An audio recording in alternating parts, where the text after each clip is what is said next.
Inside, you can see the right atrium.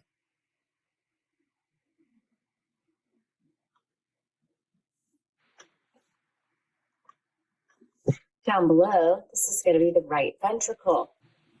Separating the two of these chambers is a valve. This is the tricuspid valve, and these are the tendinous cords. Tendinous cords are attached to the papillary muscles. When the ventricles contract, it pulls on the tendinous cords when the valves are closed and holds them in place so that as this chamber is contracting and squeezing the blood, it does not regurgitate back into the right atrium. Instead, it is going to move out through the pulmonary trunk, passing these pulmonary valves, and off to the lungs it'll go. The left atrium is right here, and this is the auricle for the left atrium. We can see that space by turning this model around to the posterior and opening it up. You can also see the valve that separates the left atrium and the left ventricle. This is the mitral valve. It also has tendinous cords that are attached to the papillary muscles, and these function in the same way that the right side does. So when the valve is closed and this muscle is contracting, blood is not going to go back into the left atrium. Instead, it will go up into the aorta, passing the aortic valves. Down the center, what divides the ventricles is the interventricular septum. A septum is a divider. Down here at the bottom of the heart, this is called the apex. It is the point.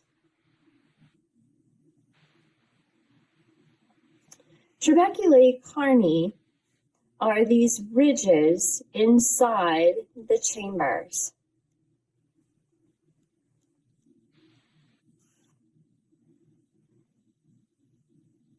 The atria have ridges too, but this is called pectinate muscle.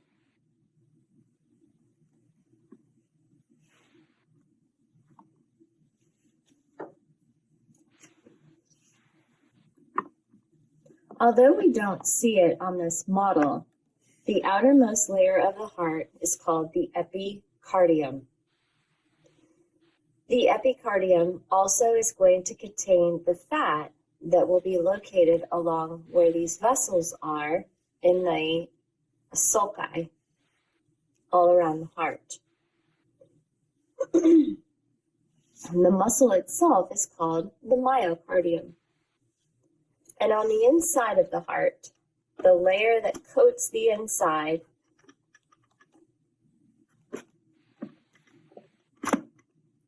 is called the endocardium. And here it is colored in a light pink.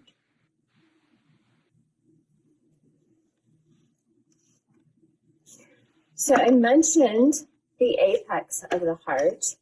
The base of the heart is up at the top, and it is the widest part of the heart, all the way around.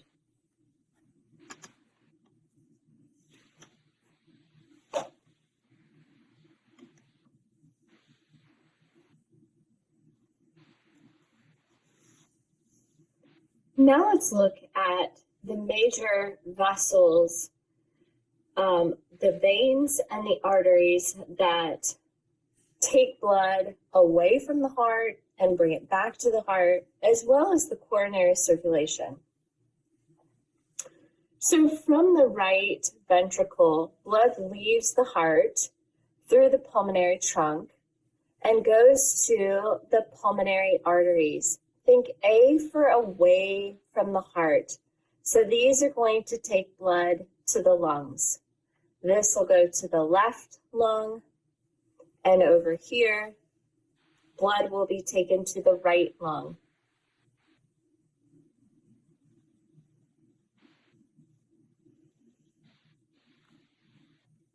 Blood enters into the right atrium through the superior vena cava and the inferior vena cava. It also enters from the coronary sinus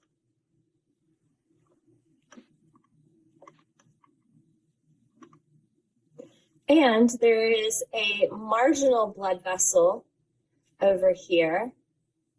The marginal vein, the right marginal vein, will dump its blood directly into the right atrium. Blood leaving the heart for the systemic system or the systemic circuit leaves through the aorta. The aorta makes an arch and then it descends down the posterior wall of the body. The arch has 3 vessels that leave it. The first one is the brachiocephalic trunk, which breaks into the right subclavian artery and the right common carotid. So the right subclavian artery will supply blood to the shoulder and the arm. The right common carotid goes up the right side of the neck and to the head. This is the left common carotid. So this will go up the left side of the neck and supply the head. And then finally, this is the subclavian artery, and this will supply the shoulder and the arm. Blood coming back from the lungs enters the left atrium through the pulmonary veins. So these are the left pulmonary veins. And on the other side are the right pulmonary veins. Veins bring blood back to the heart. Arteries take it away. So our circulation pattern is the superior vena cava brings blood back to the right atrium, as well as the inferior vena cava, and the coronary sinus dumps blood in here, as well as the right marginal vein.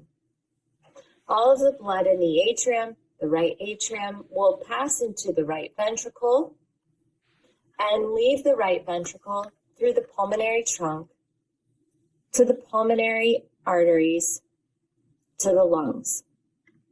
Blood returning to the heart comes in through the pulmonary veins, into the left atrium, into the left ventricle, and out the aorta. The aorta also has 2 vessels along the side of it. So here you can see the right coronary artery. The right coronary artery continues around the heart on the right side. It gives off a marginal branch going down to the posterior side. It gives off the posterior interventricular artery. The left coronary artery cannot be seen on this model due to the placement of the pulmonary trunk. But this is the branch of the coronary artery on the left side.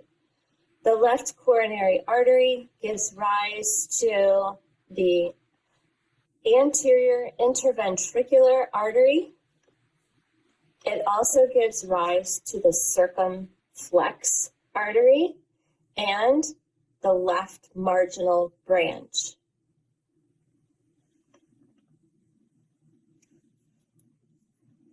All of the vessels sit within a sulcus. A sulcus is a groove.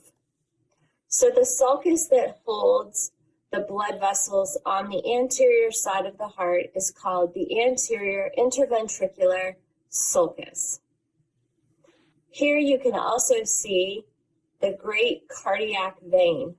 The great cardiac vein takes blood back to the heart via the coronary sinus and then dumps into the right atrium.